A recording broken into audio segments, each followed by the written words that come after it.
sulat ang acting chief of police ang istansya sa Sangguniang Panlalawigan kay napamangkot kung as is pa ang curfew ordinance naton diri sa probinsya sa Iloilo. Because of that, we were prompted to conduct a committee hearing. Inimbitar siya naton kag ginreview man namon ang ginreview man naton ang aton curfew ordinance.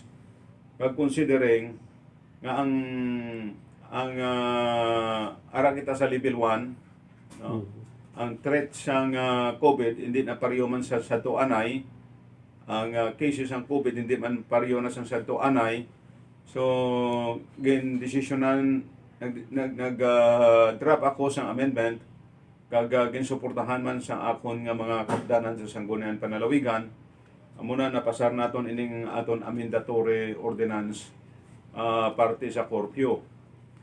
Bert, before naton i-amend ang before mapasar ning amendatory ordinance ang aton curfew sa Anay alin alas 10 sang gabi hasta alas 4 sang aga. So tungod nagtahaw, medyo nagtahaw na kag daw medyo nagtahaw na ining cases ang COVID. Medyo naghina na, boching ganon, hindi na siya threatening pareho sa Anay. Indesisyonan ta nga i-amend ini by adapting the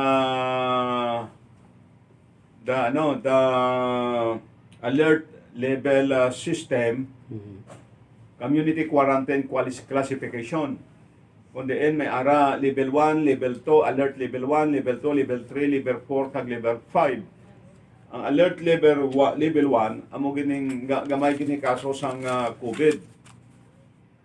Ang alert level 5 amo nang mataas gid kaso sang COVID, no? No, gi-propose naton nga sa alert level 1 wala curfew.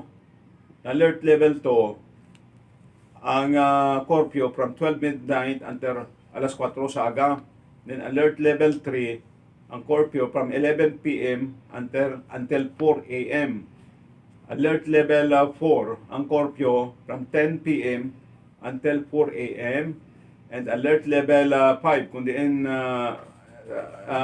mataas damo gid ang kaso sang COVID, ang propose ang curfew base sa aton amendatory ordinance pag naaprubahan na ini from 9 p.m. until 4 a.m.